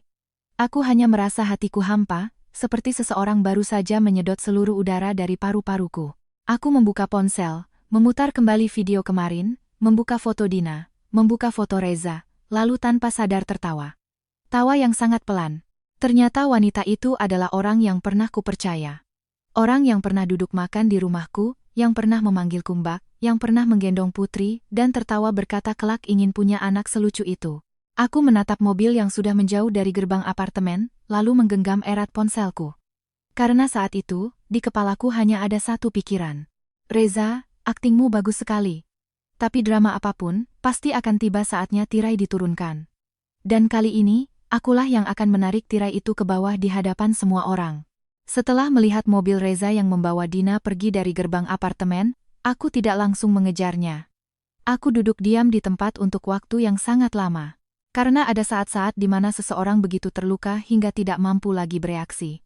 Seperti ketika kau menggunakan seluruh tenagamu untuk menahan pintu yang perlahan akan roboh selama berhari-hari. Saat pintu itu benar-benar roboh, tubuhmu tidak lagi punya kekuatan untuk panik, yang tersisa hanyalah perasaan hampa yang menakutkan. Dan saat itu, aku persis seperti itu.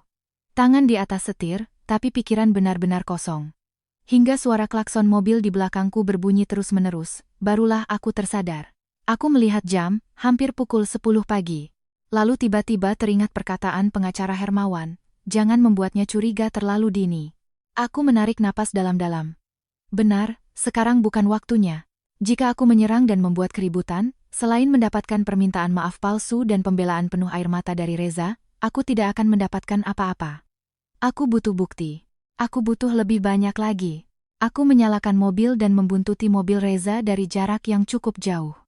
Mobil itu melewati 2 jalan besar, lalu berhenti di depan sebuah kafe di lantai 6 sebuah pusat perbelanjaan. Tempat itu cukup privat, kebanyakan pengunjungnya adalah pekerja kantoran atau pasangan yang menyukai suasana tenang. Aku melihat Reza dan Dina turun. Kali ini aku tidak gemetar lagi. Aku mengenakan topi, masker, lalu berjalan mengikuti di belakang. Beruntung kafenya cukup ramai, jadi mereka berdua sama sekali tidak memperhatikanku. Reza memilih tempat duduk di dekat jendela. Dina duduk di hadapannya. Aku duduk 2 meja di belakang mereka, terhalang oleh tanaman hijau. Jantungku berdebar sangat kencang, tapi pikiranku luar biasa jernih. Pelayan membawakan minuman. Reza mengambil tisu dan meletakkannya di samping tangan Dina karena kebiasaan. Sebuah gerakan kecil, tapi begitu intim hingga menyakitkan. Aku ingat, dulu setiap kali makan denganku, ia juga selalu melakukan itu. Dulu aku pikir itu karena ia perhatian. Sekarang aku baru tahu, ternyata perhatian itu tidak hanya untukku seorang. Dina menopang dagu menatap Reza, lalu tiba-tiba merajuk. Kamu mau menunda sampai kapan lagi? Reza terdiam beberapa detik, lalu menggenggam tangannya. Beri aku waktu lagi. Aku harus memikirkan Putri. Dina menggigit bibir. Selalu Putri, selalu keluarga. Lalu aku bagaimana? Reza mengusap tangannya dan berkata dengan suara lembut, jangan kekanak-kanakan. Dari awal kan aku sudah bilang padamu, aku tidak akan meninggalkanmu. Mendengar itu, dadaku terasa nyeri seperti diremas. 10 tahun. Selama 10 tahun, aku pikir pria itu adalah orang paling bertanggung jawab yang pernah kutemui. Ternyata, tanggung jawab di mulutnya adalah menjaga keluarga sekaligus menjaga selingkuhan. Reza melihat sekeliling, lalu merendahkan suaranya. Anissa akhir-akhir ini mulai curiga. Untuk sementara, kita jangan sering bertemu. Dina menunduk, aku lelah. Aku tidak mau terus seperti ini. Sampai di situ, ia tiba-tiba mengeluarkan secari kertas dari tasnya dan meletakkannya di depan Reza. Aku tidak bisa melihatnya dengan jelas, tapi sedetik kemudian, raut wajah Reza berubah. Ia mendongak menatap Dina. Kamu gila? Mata Dina memerah. Aku tidak mau menunggu lagi. Sudah 3 bulan. Tiba-tiba aku merasa seluruh tubuhku dingin membeku. 3 bulan? 3 bulan apa? Reza menggenggam erat kertas itu, lalu berkata sangat pelan, ini tidak boleh terjadi. Dina menangis. Kenapa? Ini juga anakmu. Aku membeku. Semua suara di sekitarku tiba-tiba menghilang. Aku melihat mereka berdua, tapi pikiranku nyaris tidak berfungsi lagi. Anak, maksudnya. Aku merasakan kedua tanganku mulai gemetar. Tidak mungkin. Tapi ekspresi Reza saat itu memberiku jawaban yang paling jelas. Ia tidak menyangkal, ia hanya diam. Keheningan yang menakutkan itu lebih menyakitkan daripada pengakuan apapun. Aku tidak ingat bagaimana aku meninggalkan kafe itu. Aku hanya ingat saat sampai di basement parkir, aku harus berpegangan pada dinding untuk bisa berdiri tegak. Di luar, matahari sangat terik, orang-orang masih ramai berlalu lalang, semuanya masih normal. Hanya duniaku yang baru saja runtuh sekali lagi. Aku duduk di dalam mobil sangat lama, lalu tiba-tiba tertawa. Tawa yang kering. Dulu aku pikir, pengkhianatan yang paling menyakitkan adalah ketika orang yang kau cintai mencintai orang lain. Tapi tidak. Yang paling menyakitkan adalah ketika ia mengkhianatimu begitu lama hingga mereka sudah mulai punya kehidupan lain, wanita lain, anak lain, masa depan lain. Sementara kau masih duduk di rumah, percaya bahwa pria itu sedang lembur untuk keluarga. Tepat saat itu, ponselku bergetar. Itu Reza. Aku melihat layar menyala terus-menerus, 1 panggilan, 2 panggilan. Pada panggilan ketiga, aku baru menjawab. Suaranya sangat tergesa-gesa. Sayang, kamu di mana? Aku menatap langit di depan, lalu bertanya pelan, kenapa? Reza tertawa. Tidak apa-apa. Aku baru ingat hari ini hari jadi kita pacaran. Aku sudah pesan tempat untuk malam ini. Aku memejamkan mata, tanganku menggenggam erat ponsel. Karena baru 10 menit yang lalu, pria itu masih duduk bersama selingkuhannya. Tapi sekarang, ia bersiap mengajakku makan malam merayakan hari jadi. Aku tiba-tiba merasa begitu konyol, hingga pangkal hidungku perih. Reza, drama yang kau mainkan benar-benar terlalu sempurna. Tapi semakin sempurna, semakin menyakitkan saat runtuh nanti. Malam itu, setelah menutup telepon dari Reza, aku duduk di dalam mobil sangat lama tanpa menyalakan mesin. Cahaya dari basement memantul di kaca depan, menciptakan selubung terang dan gelap di depan mataku. Sementara di hatiku, seperti baru saja ada badai yang menyapu, semua emosi sakit, marah, kecewa, dan sisa harapan terakhir, semuanya terhanyut bersih.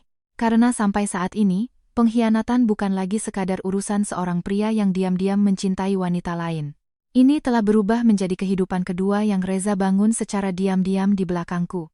Kehidupan dengan wanita lain, janji-janji lain, bahkan kemungkinan adanya anak lain. Sementara aku masih berusaha menjadi ibu yang lebih baik, mencoba memperbaiki jarak dengan putriku, dan mencoba mencari alasan untuk memaafkan pria yang kucintai. Aku mengusap wajahku, lalu melihat jam lagi. Hampir pukul 5 sore. Aku harus menjemput putri. Hanya dengan memikirkan anak itu, hatiku yang membeku seolah ditarik kembali ke dunia nyata. Karena aku sadar, aku tidak punya hak untuk hancur saat ini. Jika aku jatuh, yang paling terluka adalah putriku, anak yang baru berusia beberapa tahun dan belum mengerti apa yang sedang terjadi dalam keluarganya. Saat tiba di taman kanak-kanak, aku melihat putri duduk di bangku batu dekat taman bermain, kedua kakinya yang pendek berayun-ayun, matanya terus menatap ke arah gerbang seolah mencari seseorang. Ketika melihatku, anak itu berdiri dan berlari mendekat. Tapi hal pertama yang ia tanyakan masih sama, Bunda, ayah mana? Aku menunduk dan memeluknya. Ayah sibuk. Hari ini Bunda yang jemput. Putri menatapku beberapa detik, lalu melingkarkan lengannya di leherku erat-erat. Enggak apa-apa, ada Bunda juga boleh. Hanya satu kalimat kecil dari anak itu, tapi mataku tiba-tiba terasa perih. Karena dulu jika mendengar kalimat itu, aku akan merasa biasa saja. Tapi sekarang aku mengerti, anakku sedang perlahan terbiasa dengan kehadiranku yang lebih sering, sedang perlahan membuka hatinya kembali padaku. Dan justru itulah yang membuatku semakin tidak bisa membiarkan Reza mengambil anak itu dari hidupku. Aku mengajak putri makan, lalu mampir ke supermarket membeli beberapa mainan kecil untuknya. Sepanjang jalan, anak itu terus berceloteh tentang sekolahnya. Bercerita hari ini dipuji guru karena mewarnai dengan bagus, bercerita temannya menumpahkan susu ke bajunya lalu menangis, bercerita tentang kupu-kupu yang hinggap di jendela kelas. Cerita-cerita kecil yang dulu tidak pernah kudengar sepenuhnya, karena aku selalu sibuk rapat, sibuk menelepon, sibuk mengurus proyek. Sekarang, aku duduk mendengarkan setiap kata, dan tiba-tiba sadar begitu banyak yang telah kulewatkan. Sekitar pukul 7 malam, aku membawa putri pulang, dan Reza juga baru saja tiba. Ia mengenakan kemeja biru tua, membawa sebuket besar bunga matahari dan sebuah kotak kado kecil. Begitu melihatku, ia tersenyum sangat cerah. Sayang. Lalu ia mendekat dan memberikan buket bunga itu padaku. Selamat hari jadi 10 tahun kita pacaran, aku hampir lupa. Aku berdiri menatap buket bunga di tangannya, dan hatiku nyeri. Hari jadi 10 tahun. Pria ini, yang baru saja duduk dengan selingkuhannya di pagi hari, yang baru saja mendengar kabar kemungkinan akan punya anak lagi dengan wanita lain, malamnya masih bisa pulang dan memainkan peran sebagai suami yang sempurna. Putri berlari memeluk kaki ayahnya. Ayah. Reza menunduk menggendongnya lalu tersenyum. Hari ini ayah dan bunda mau makan malam berdua, ya? Tuan Putri menginap di rumah nenek semalam, boleh? Putri cemberut. Nggak mau. Aku melihat ayah dan anak itu, dan sebuah pikiran tiba-tiba muncul di benakku. Mungkin sudah waktunya. Aku tersenyum dan berkata, boleh saja. Reza menatapku sedikit terkejut. Benarkah? Aku mengangguk. Sudah lama kita tidak pergi berdua. Di mata Reza, terlihat kilasan kelegaan yang tidak bisa ia sembunyikan. Hanya sesaat, tapi aku melihatnya. Malam itu, setelah mengantar Putri ke rumah ibuku, aku dan Reza pergi ke restoran Taman Langit. Tepat di tempat yang pertama kali membuatku curiga, tempat di mana belum lama ini ia berbohong telah mengajak Wulan makan. Reza memesan semua makanan favoritku. Ia menuangkan air, mengambilkan makanan, menatapku dan tersenyum persis seperti 10 tahun yang lalu. Jika tidak tahu kebenarannya, mungkin saat ini aku akan sangat bahagia. Di tengah makan, Reza tiba-tiba menggenggam tanganku. Anissa. Aku mendongak. Iya. Ia menatapku sangat lama, lalu tersenyum. Terima kasih sudah menemaniku selama 10 tahun ini. Aku tahu selama ini kamu sangat lelah. Nanti aku akan menebusnya. Aku menatap pria di hadapanku, dan hatiku dingin membeku. Menebusnya. Bagaimana caranya ia akan menebusnya? Dengan sebuah perceraian, atau dengan membagi waktu antara istri dan selingkuhan? Tepat pada saat itu, ponsel Reza yang tergeletak di meja bergetar sangat cepat, hanya sedetik. Tapi aku masih melihat layar menunjukkan sebaris pesan. Aku ada di rumah sakit. Senyum di wajah Reza seketika lenyap. Tangannya mencengkeram ponsel. Aku menatapnya. Ia menatapku. Suasana di antara kami tiba-tiba hening menakutkan. Beberapa detik kemudian, ia berusaha tersenyum. Kantor ada urusan mendadak. Tapi kali ini, aku tidak menunduk lagi. Aku menatap lurus ke matanya, lalu bertanya dengan lembut, Reza, yang ada di rumah sakit itu Dina, kan? Pada saat itu, aku melihat raut wajah Reza memucat. Saat aku menyebut nama Dina, aku melihat dengan sangat jelas tangan Reza yang memegang ponsel berhenti di udara. Wajahnya memucat seketika, tatapan yang sejak awal malam begitu lembut tiba-tiba menunjukkan kilatan panik yang sangat cepat lalu menghilang. Tapi hanya dengan sedetik itu saja sudah cukup untukku mengerti bahwa aku telah menebak dengan benar.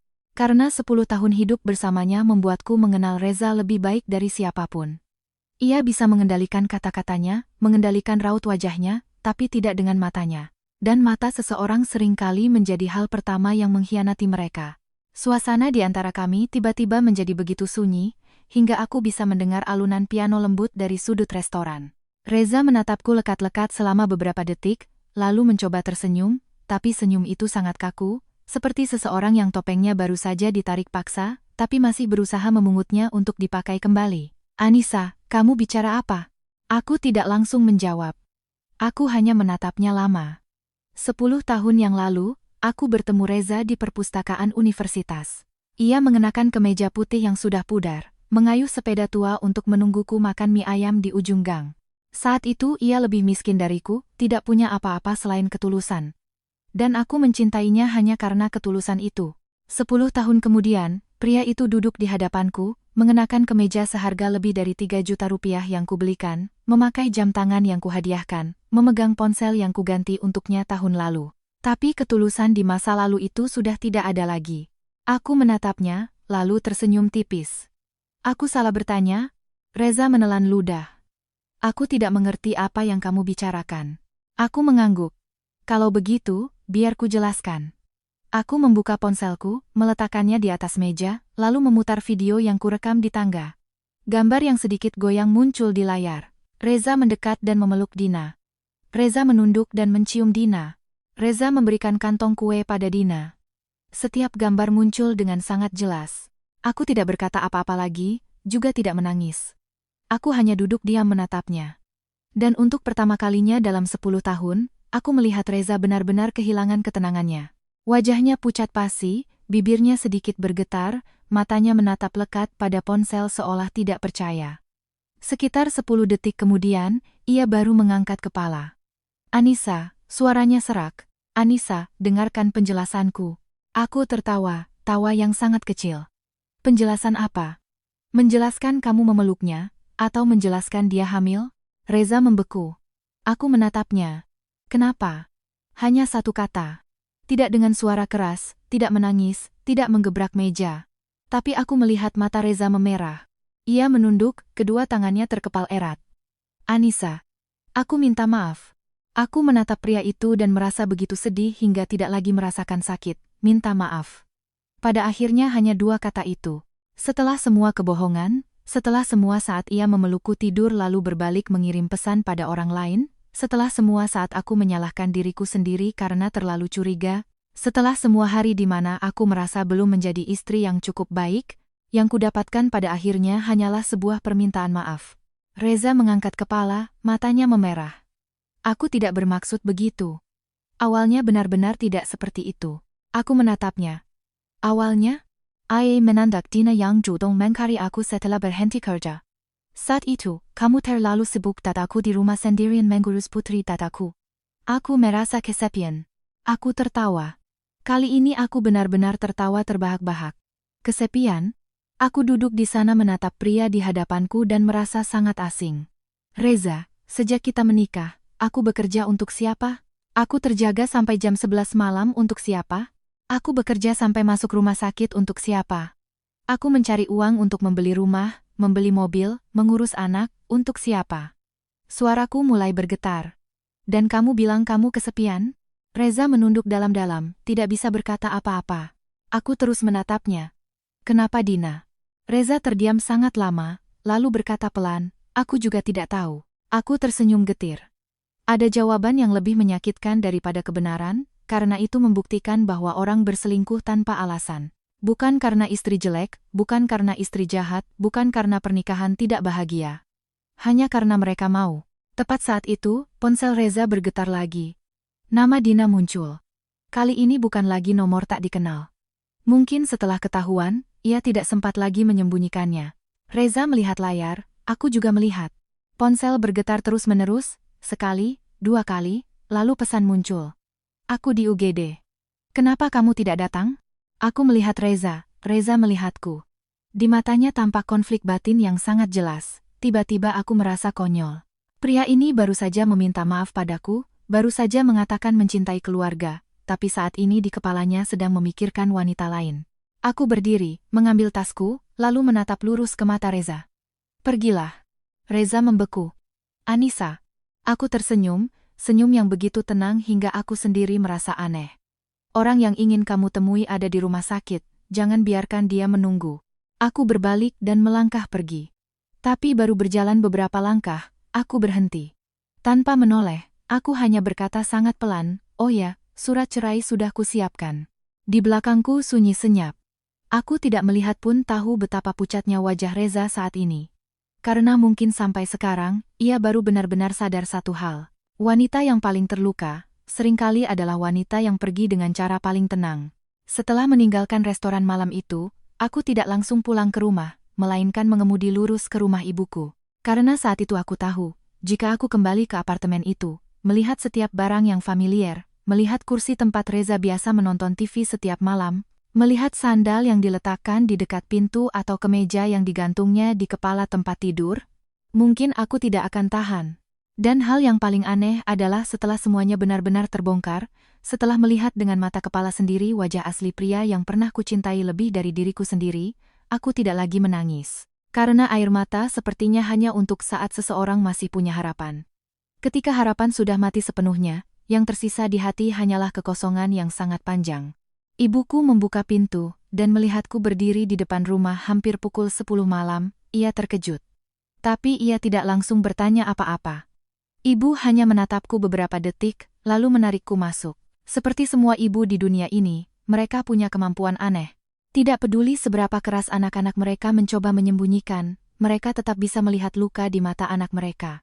Putri saat itu sudah tidur di tempat tidur, ia berbaring miring, kedua tangannya memeluk boneka beruang lusuh yang telinganya sudah robek, rambutnya tergerai di atas bantal kecil berwarna pink.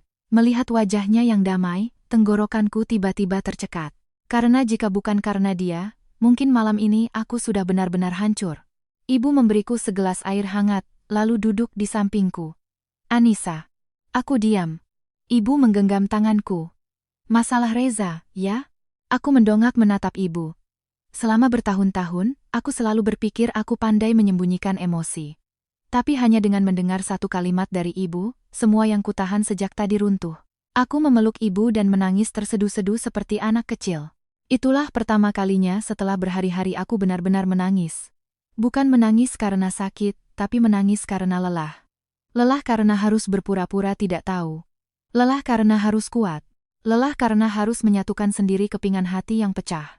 Ibu hanya diam mengelus rambutku. Lama sekali. Baru ia berkata, anak bodoh. Laki-laki berubah hati itu salah mereka. Jangan pakai kesalahan orang lain untuk menyiksa dirimu sendiri. Malam itu aku tidur di rumah ibu. Untuk pertama kalinya setelah bertahun-tahun, aku tidur sangat nyenyak. Tanpa mimpi, tanpa terkejut, tanpa menunggu suara pintu dibuka oleh seseorang. Keesokan paginya, aku terbangun karena suara tawa Putri di halaman. Ia sedang bermain dengan kakeknya. Melihatku, ia berlari memeluk kakiku. Bunda, Putri lapar. Aku menggendongnya.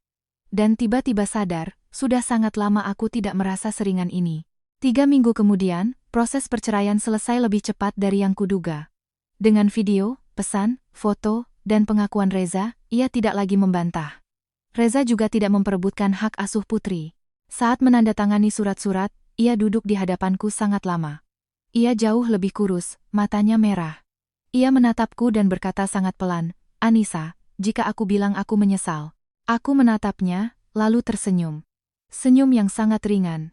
Ada hal yang salah tapi masih bisa diperbaiki. Ada hal yang tidak bisa. Reza menunduk. Aku tidak berkata apa-apa lagi. Karena saat itu, memaafkan atau tidak, sudah tidak penting lagi. Karena di hatiku sudah tidak ada tempat untuknya. 2 bulan kemudian, aku mendengar dari Wulan bahwa Dina telah menggugurkan kandungannya dan juga berhenti dari pekerjaan barunya. Kudengar, terjadi banyak pertengkaran antara Dina dan Reza. Orang bilang, ketika hubungan dimulai dengan merebut milik orang lain, biasanya akan sangat sulit untuk membangun kebahagiaan yang langgeng. Aku tidak tahu benar atau salah, dan juga tidak ingin mencari tahu lagi. Karena kehidupan mereka sudah tidak ada hubungannya denganku. Setahun kemudian, sore itu aku pulang kerja lebih awal, lalu menjemput Putri di sekolah. Anak itu begitu melihatku langsung berlari menghampiri, tas kecil di punggungnya bergoyang mengikuti setiap langkahnya. Bunda, hari ini Putri dipuji guru. Aku menunduk memeluknya. Dipuji apa, sayang? Putri tersenyum lebar. Guru puji gambar Bunda buatan Putri bagus. Aku tertawa dan mengusap kepalanya. Saat melewati taman di dekat sekolah, anak itu tiba-tiba menarik tanganku. Bunda, bahagia itu apa, sih? Aku sedikit tertegun. Aku melihat putriku, lalu melihat langit senja yang memerah di kejauhan. Lama sekali, baru aku tersenyum lembut. Dulu Bunda pikir, bahagia itu punya seseorang yang mencintai kita seumur hidup. Tapi setelah itu, Bunda baru tahu. Bahagia itu bukan tentang mempertahankan seseorang, tapi tentang setelah kehilangan orang yang tidak pantas, kita masih punya cukup keberanian untuk mencintai diri sendiri dan orang-orang yang tulus tinggal bersama kita. Putri memiringkan kepala, tidak sepenuhnya mengerti. Ia hanya tersenyum lalu memeluk tanganku. Sementara aku mengangkat kepala menatap langit yang sangat tinggi di depan. Untuk pertama kalinya setelah 10 tahun, aku benar-benar merasa hatiku damai. Karena ada pernikahan yang berakhir bukan karena cinta telah habis, melainkan karena seseorang akhirnya belajar cara mencintai dirinya sendiri. Hadirin sekalian, Bapak, Ibu, dan teman-teman semua. Kisah Anissa hari ini telah sampai pada akhirnya. Tapi saya percaya, ketika layar perlahan meredup, ketika musik terakhir dari cerita ini baru saja berhenti, mungkin di dalam hati kita masing-masing masih tersisa sesuatu yang sulit diungkapkan dengan kata-kata. Karena hidup ini terkadang aneh. Ada cerita yang kita dengar, seolah itu cerita orang lain, tapi jika direnungkan lebih dalam, kita melihat bayangan diri kita di suatu tempat di dalamnya. Ada yang melihat masa mudanya. Ada yang melihat pernikahan yang pernah dilaluinya. Ada yang melihat saat-saat di mana kita berusaha menahan diri, berusaha sabar, berusaha mempertahankan sesuatu yang sebenarnya sudah lama bukan lagi milik kita. Orang sering berkata, memasuki pernikahan adalah memasuki sebuah atap rumah. Tapi sebenarnya, saya pikir yang menjaga sebuah rumah tidak pernah semen, batu bata, atau buku nikah yang tersimpan di laci. Karena semua itu hanya menciptakan sebuah tempat untuk tinggal. Sedangkan yang membuat seseorang ingin kembali adalah kebaikan yang diberikan oleh orang-orang di dalam rumah itu. Adalah perasaan setelah seharian lelah di luar sana, kita tahu pasti akan ada seseorang yang menunggu kita makan malam, ada seseorang yang bertanya, "Hari ini capek, enggak?" Ada seseorang yang diam-diam menyelimuti kita di tengah malam saat udara dingin. Namun, hal yang paling disayangkan dalam hidup ini bukanlah kemiskinan, bukan juga kegagalan. Yang paling disayangkan adalah saat seseorang sedang menggenggam tangan yang sangat hangat, tapi terus menoleh ke tangan yang lain. Saat seseorang sedang memiliki hidangan yang cukup di meja, tapi terus menginginkan makanan di luar jendela. Lalu saat kehilangan hal-hal yang seharusnya menjadi miliknya, barulah sadar bahwa yang paling berharga seringkali tidak berada di tempat yang jauh, melainkan ada di samping kita setiap hari. Saya pernah mendengar seorang bapak tua mengatakan sebuah kalimat yang sangat bagus. Beliau berkata, hidup manusia itu seperti sandal rumah. Saat masih baru, tidak ada yang memperhatikan, dipakai lalu dilepas begitu saja tanpa peduli. Tapi saat hilang, barulah terasa kaki kita dingin, barulah mulai mencari kemana-mana. Barulah sadar, ternyata yang diam-diam menemani kita paling lama, terkadang adalah yang paling berharga. Jadi, jika hari ini Anda masih punya orang tua, tolonglah hubungi mereka. Karena orang tua menjadi tua tidak seperti jam di dinding yang setiap hari kita lihat jarumnya berputar sedikit. Orang tua menjadi tua secara diam-diam. Mungkin baru beberapa bulan yang lalu rambutnya hanya ada beberapa helai uban, tapi sekejap mata sudah memutih seluruhnya. Mungkin baru kemarin kakinya masih bisa melangkah cepat ke ujung gang menyambut anak pulang, tapi suatu hari nanti, untuk menaiki tangga pun harus berpegangan pada pegangan tangga. Ada orang yang seumur hidup sibuk mencari uang, sibuk membangun rumah besar, sibuk mengejar jabatan, tapi lupa satu hal kecil. Orang tua tidak butuh rumah yang terlalu indah, juga tidak butuh hadiah yang terlalu mahal. Yang mereka butuhkan seringkali, hanyalah makan bersama dengan anak cucu yang lengkap, sebuah panggilan ibu, bapak, sebuah sore di mana ada yang duduk di samping bertanya, "Hari ini badannya sehat kan?" Lalu ada juga orang yang karena terlalu sibuk menjaga citra di depan orang luar, lupa cara bersikap lembut pada orang di dalam rumah. Di luar, tertawa dan berbicara dengan semua orang dengan sangat ramah, tapi pulang ke rumah, enggan bertanya kabar pada pasangan, anak, atau orang tua. Saat menoleh kembali, baru sadar jarak sudah begitu jauh hingga tidak tahu harus mulai dari mana. Dan manusia itu aneh. Bisa menahan penderitaan di luar. Bisa menahan hari-hari tanpa uang, tapi sangat sulit menahan rasa sepi di dalam rumahnya sendiri. Jadi, setelah cerita hari ini, saya hanya ingin menyampaikan satu hal sederhana pada semua, jika masih saling menyayangi, katakanlah. Jika masih saling menghargai, jagalah. Jika masih bertemu dengan orang yang tulus, jangan pernah menguji ketulusan mereka. Karena di dunia ini, yang paling mahal bukanlah emas, perak, atau rumah, melainkan hati manusia. Uang hilang bisa dicari lagi, pekerjaan hilang bisa didapatkan lagi. Tapi kepercayaan seseorang jika sudah pecah, sangat sulit untuk pulih seperti semula. Sebuah gelas, seindah apapun dilem kembali, air yang dituangkan tetap akan merembes dari retakannya. Sebuah hati yang terluka, sekuat apapun mencoba tersenyum kembali, goresannya akan tetap ada di sana. Dan hal yang paling menakutkan adalah, ketika seseorang berhenti mencintaimu, belum tentu ia akan pergi. Tapi ketika seseorang berhenti mempercayaimu, meskipun masih di sampingmu, rasanya seperti sudah terpisah sangat jauh. Jadi, hiduplah di dunia ini jangan berusaha menjadi yang terkaya di kampung. Jangan juga berusaha menjadi orang yang lebih dari orang lain. Berusahalah menjadi orang yang ketika disebut namanya, orang tua merasa tenang, pasangan merasa damai, anak-anak merasa bangga, dan teman-teman merasa berharga. Karena pada akhirnya, yang tersisa di samping kita bukanlah angka-angka di rekening, melainkan orang-orang yang tulus ingin berada di samping kita saat rambut sudah memutih, saat tenaga sudah melemah, dan saat hidup perlahan menuju senja. Dan jika hari ini ada seseorang yang mendengarkan cerita ini, dan di dalam hatinya ada kesedihan yang belum bisa diungkapkan, ada luka yang belum sembuh, ada kenangan lama yang belum bisa dilupakan, maka ingatlah bahwa hidup ini sangat adil. Bunga mekar, lalu akan layu, malam gelap lalu akan terang, hujan deras pun akan reda. Tidak ada musim dingin yang berlangsung selamanya, dan tidak ada luka yang akan tinggal seumur hidup. Selama kita masih menjaga kebaikan hati, menjaga kejujuran, dan menjaga cinta kasih untuk orang-orang yang pantas menerimanya, cepat atau lambat, hidup akan membukakan pintu lain untuk kita. Saya ucapkan selamat malam yang damai untuk Bapak, Ibu, dan teman-teman semua. Semoga rumah Anda selalu penuh tawa, dan hati Anda selalu memiliki ruang untuk hal-hal yang baik.